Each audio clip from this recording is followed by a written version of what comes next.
Welcome, welcome. Today we're going to be going through the 2015 Pure Mathematics Unit 2 paper. All right, so let's get through this. So 2015 paper, it starts with complex number. It says three complex numbers are given by the first complex number, they call it Z1, and Z1 is given by 1 plus 7 minus 4 root 3 times I,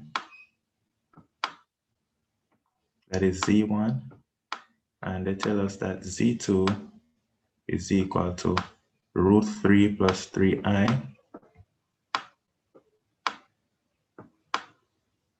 root 3 plus 3I, and they tell us that Z3 is equal to minus 2 plus 2I.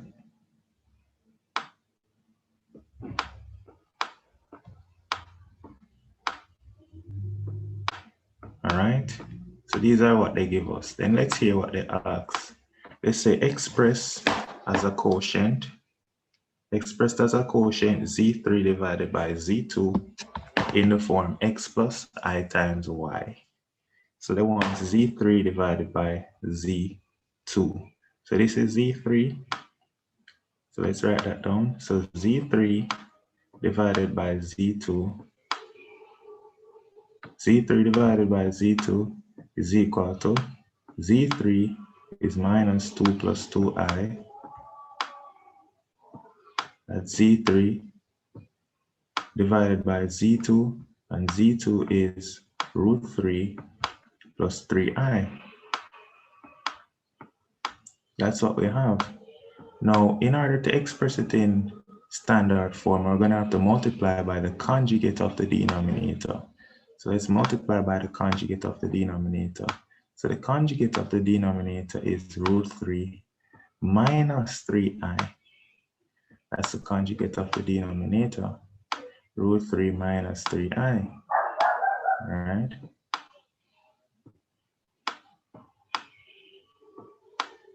So now we're multiplying by the conjugate of the denominator. As we multiply by the conjugate of the denominator, we multiply across the numerator, so it's minus 2 times root 3, which is minus 2 root 3. We multiply minus 2 times minus 3I, that becomes plus 6I. We multiply across 2I times root 3, that becomes plus 2 root 3I. 2 root 3I, and they will multiply across 2I times minus 3I, that becomes minus 6I squared. Nice, minus 6I squared. And that's divided by, now when you're multiplying root 3 plus 3I times root 3 minus 3I, that's the difference of 2 squared. So this is A plus B times A minus B. So it's going to become A squared, which is 3 minus B squared. All right. So it's going to become 3 minus 3I squared. So it's A squared, root 3 squared is 3, minus B squared, which is 3I all squared. All right, that's applying difference of 2 squared. So this is going to simplify down to be, now this minus 6I squared, you have to remember I squared is minus 1. So this is really plus 6. So this is plus 6, so it works out to be 6 minus 2 root 3, 6 minus 2 root 3, 6 minus 2 root 3 plus, now right here now, I can factor out this, all right, 6 plus 2 root 3 times I, all I did was factor out I out of those two terms, and then it's all divided by, now as we all know, we have 3I all square. 3I all square is 9I square, and 9I square when you have minus 9i squared, 9i squared, I squared is minus 1. 9 times minus 1 is minus 9, and minus 9 become plus. So in the denominator, we're going to have plus 12. So finally, to put it in the form x plus yi, we bring over this part over here, write it as 6 minus 2 root 3 over 12. That is your x plus I times, then you need your y. Your y is going to be your 6 plus 2 root 3 over 12. All right, this is in the form x plus yi.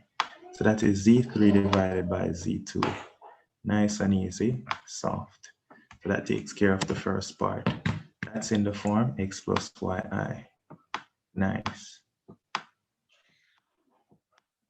Let's look at the second part of the question now. The second part of the question tells us that given that the argument of w is equal to arg w is equal to argument of z3 minus the argument of z1 plus the argument of z2. So let's do that. All right. It tells us that the argument of w, they tell us that the argument of w is equal to the argument of z3 minus, in bracket, the argument of z1 plus z2. The argument of z1 plus the argument of z2. All right. This is what they tell us so far. So in order to find the argument of w, we're going to need to find the argument of z1, the argument of z2, and the argument of z3, and use this formula. The next thing is that they tell us is that w is equal to, they tell us that w is equal to the length of z3 divided by,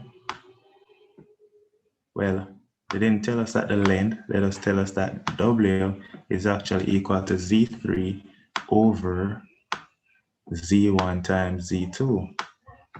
All right.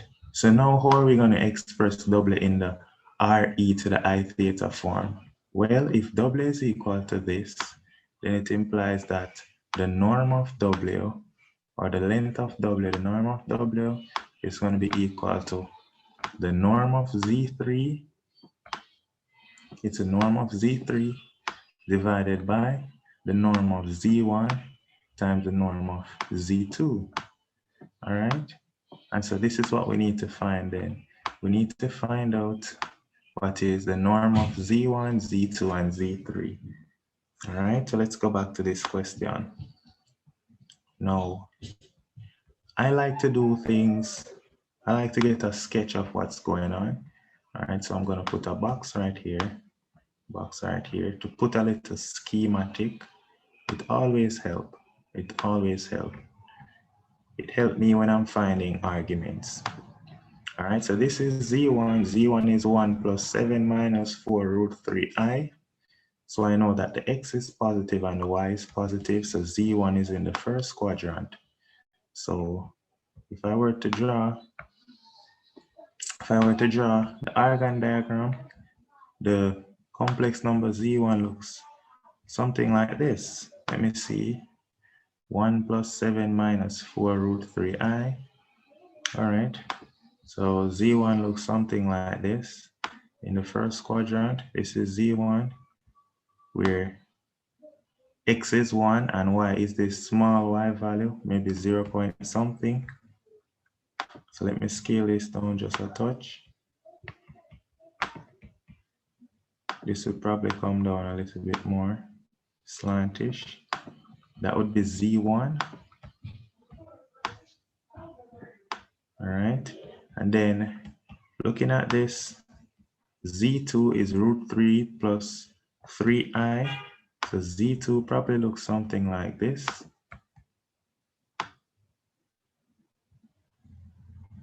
3 plus root 3.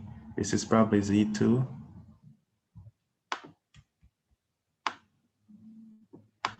You might wonder, why am I drawing this? It allows me to know which quadrant I'm in when I'm finding the angle. And then Z3 is minus 2 plus 2i. So I definitely know that's in this quadrant. Minus 2 could be somewhere here. Plus 2 could be somewhere here. And so this one would be Z2. Just drawing the Argand diagram, this one would be Z3. All right. So now I can be able, so this is the imaginary axis, and this is the real axis. Now I'm able to go ahead and calculate their arguments, all right? So in the first argument, it's tan inverse B over A. So I need to find the argument of W. So the argument of W is going to be equal to the argument of Z3, and the argument of Z3 is going to be, because it's in the second quadrant, it is pi plus tan inverse of B over A. So it's pi plus tan inverse B over A. B is 2, A is B over A. So it's 2 over minus 2. That's going to give me the argument of Z3 minus the argument of Z1. But the question had given us the argument of Z1. It told us that the argument of Z1 is pi by 12. So we don't need to work that one out. Pi by 12 plus the argument of Z3 now. The argument of Z2, the argument of Z2, the argument of Z2, this X value was root 3 and the Y value was 3. And so it's tan inverse 3 over root 3. Tan inverse 3 over root 3. That's what we have, all right? And that will give us the argument of W. No problem. So let's go ahead and do this now. All right, so it's pi plus tan inverse. So I have tan inverse of 2 divided by minus 2. All right. So simplifying this is 3 pi by 4. This part right here works out to be minus pi by 4 plus pi, which is 3 pi by 4. Minus, in bracket, pi by 12.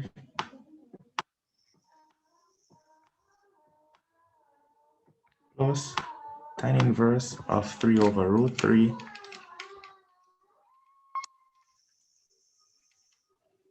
And that's tan inverse of root 3, tan inverse of 3 over root 3. We are getting pi by 3. This is pi by 3.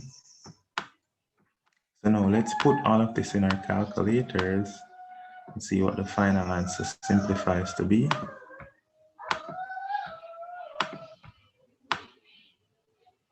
So put all of this in the calculator, and what we're getting is 3 pi by 4 minus, we have pi by 12. We don't even need calculator. Let's just do it here. We know that this would really be 4 pi by 12, right? And so this would really be 5 pi by 12. And so 3 pi by 4, you can multiply the numerator and the denominator by 3 to get 9 pi by 12 minus 5 pi by 12.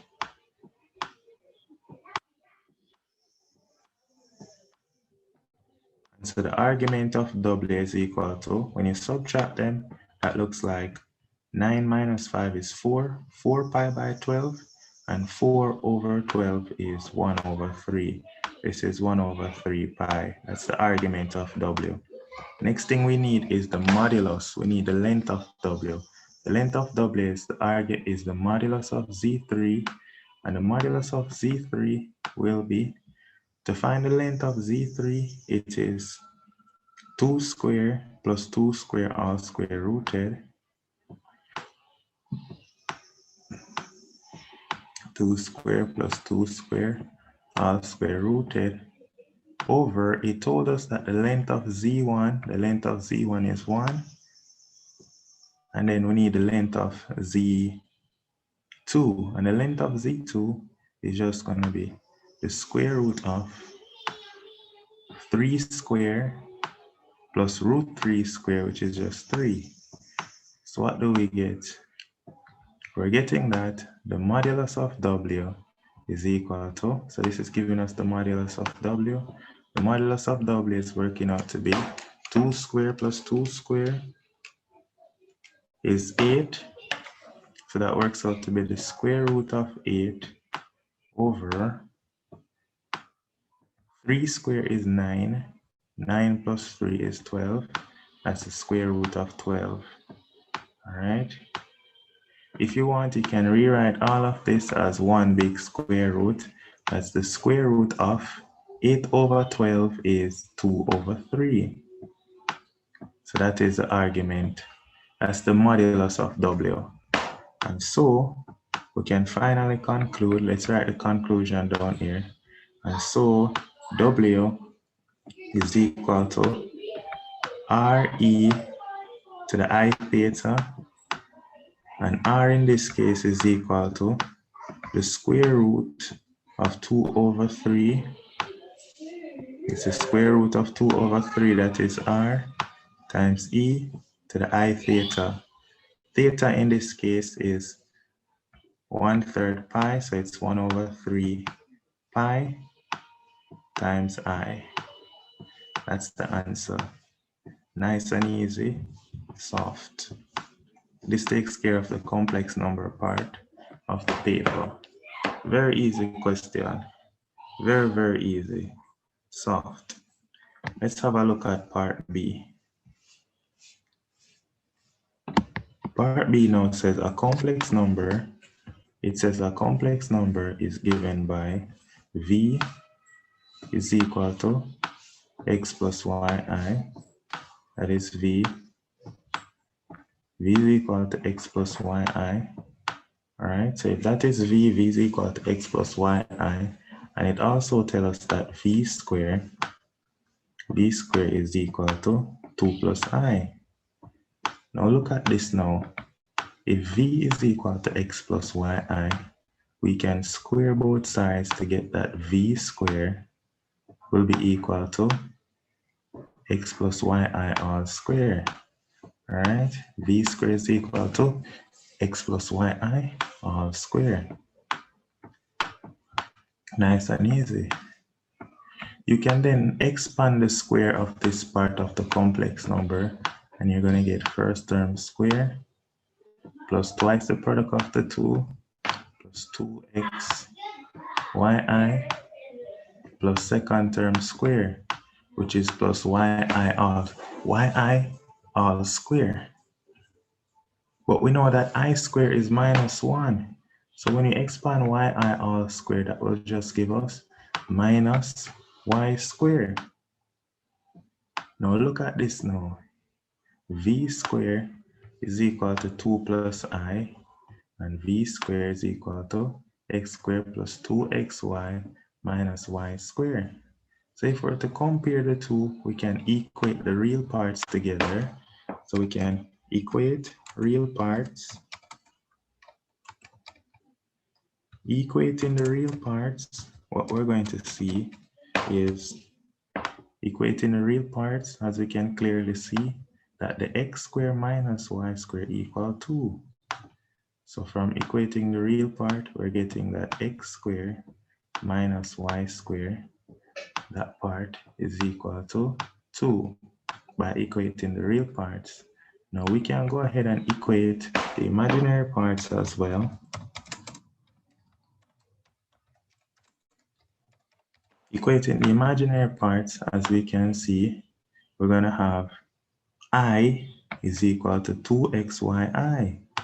That's equating the imaginary parts. So really and truly, it's 1 is equal to 2xyi.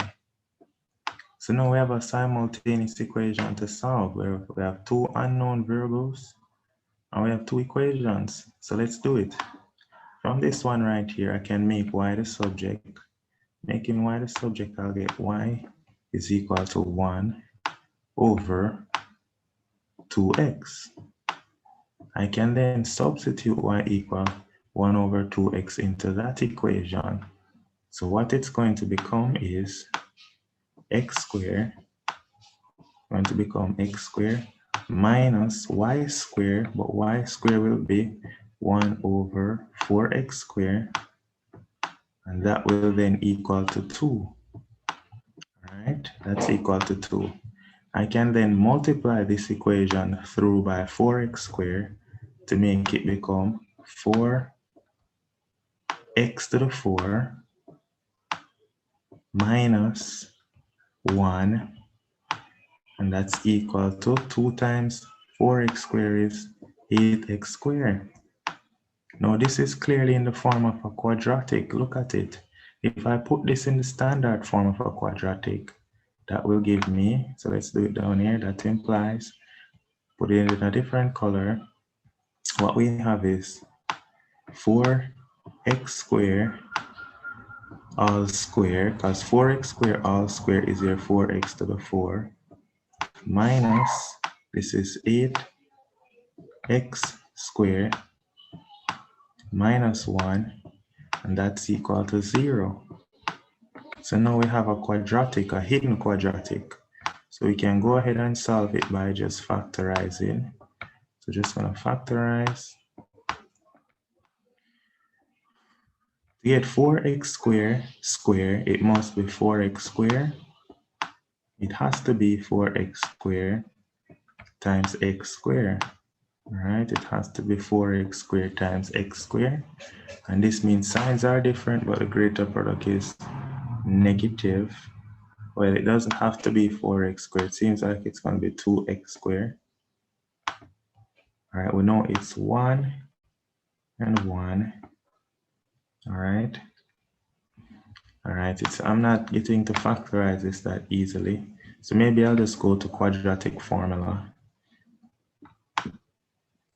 It doesn't want to factorize as easily for me. So if it's not factorizing easily for me, this is what I do. I go to the quadratic formula and say x squared is equal to minus b, which is 8, plus or minus the square root of b squared, which is 64, minus 4 times 8 times c. So it's 64 minus 4 times 4 times negative 1 over 2a over 2a over 2 times 4, which is 2 times 4, that's 8. All right, and so what that is giving me then is, that is telling me that x squared is equal to 8. X squared is equal to 8 plus or minus the square root of 64 minus 16, that's square root of 80 over 8. That is x squared. So all I need to do is simplify this. I know that I can break up square root of 80 as square root of 80 is the square root of 16 times the square root of 5. So I can break up this part now as 8 plus or minus the square root of 80 can be broken up as the square root of 16, which is 4 root 5.